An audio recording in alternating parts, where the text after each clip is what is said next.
Adhabu mbadala kwa wahalifu zinatarajia kupunguza gharama za kuhudumia wafungwa na kuwapa fursa wahalifu wa makosa madogo madogo kujirekebisha, huku wakiendelea kuchangia maendeleo ya jamii.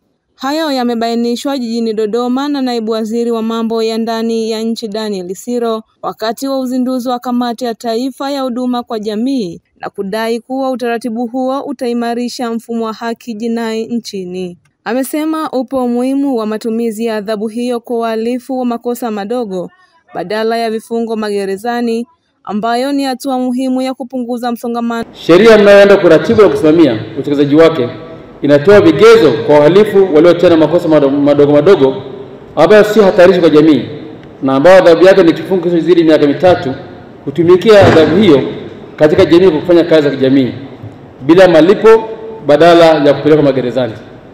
Utaratibu huu umeisaidia serikali yetu ambayo kwa kipindi kirefu imekuwa ikibeba mzigo mkubwa wa kuhudumia wahalifu wengi waliopo katika magereza yetu kwa chakula, malazi, huduma za kiafya, ulinzi na mavazi. Hivyo basi nachukua fursa hii kuelekeza kamati kusimamia ipasavyo utekelezaji sahihi wa sheria hii ili kupunguza msongamano magerezani na kuokoa fedha za walipa kodi ambazo badala ya kuhudumia wahalifu waliopo magerezani sasa zinapelekwa kwenye huduma zingine za kijamii kama vile ujenzi wa zahanati, ujenzi wa vituo vya afya, shule, huduma za maji na huduma nyinginezo za jamii yetu ya Tanzania.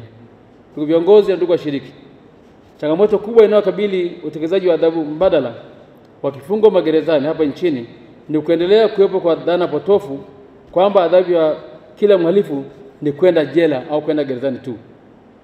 Dhana ya adhabu mbadala bado haijaeleweka vizuri katika fikra zetu. Tena fikra hizo zipo katika sekta zote za jamii kuanzia mahakamani, ambapo wakati mwingine mahakama bado inakuwa na kigumizi katika kutoa adhabu za vifungo nje ya magereza. Ni muhimu mkaweka mikakati ya kuendelea kuelimisha umma kuhusu faida ya vifungo vya nje ili kila mmoja wetu aelewe nia njema ya serikali yetu inayoongozwa na Mheshimiwa Dr. Samia Suluhu Hassan, Rais wa Jamhuri ya Muungano wa Tanzania, ya kuhudumia wahalifu wa makosa madogo madogo nje ya mfumo wa magereza kama njia ya kuwapa nafasi ya pili ya kujirekebisha na kuwawezesha kuendelea kuhudumia familia zao na kushiriki katika shughuli za kuwaletea maendeleo wao wenyewe pamoja na taifa kwa ujumla. Katika kipindi cha kuanzia Julai 2022 na 2024, idadi ya wafungwa wapatao 8170, wanaume wakiwa 6653 na wanawake 1517 wameweza kusimamiwa kutumikia adhabu zao nje ya magereza na hivyo kupunguza mrundikano wa wahalifu kwenye magereza yetu. Aidha, taasisi za serikali kuu na serikali za mitaa zimeweza kutumia nguvu kazi wafungwa hao kwa kufanya kazi za usafi, utunzaji wa mazingira, ujenzi wa shule, uchimbaji wa vyoo vya umma na kazi nyinginezo za kijamii badala ya kuajiri vibarua. Mheshimiwa mgeni rasmi, kwa idadi ya wafungwa 8170 waliotumikia vifungo nje ya magereza, serikali imeweza kuokoa fedha za walipa kodi jumla ya shilingi bilioni 29 milioni 412.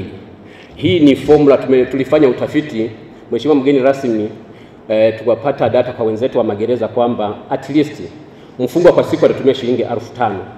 Sasa ukikompute kwa huu muda wa miaka miwili, serikali imeweza kuokoa kiasi cha shilingi bilioni 29 na milioni 412 ambazo zingetumika kwa chakula tu kama wafungwa wangeendelea kutumikia adhabu kwenye magereza.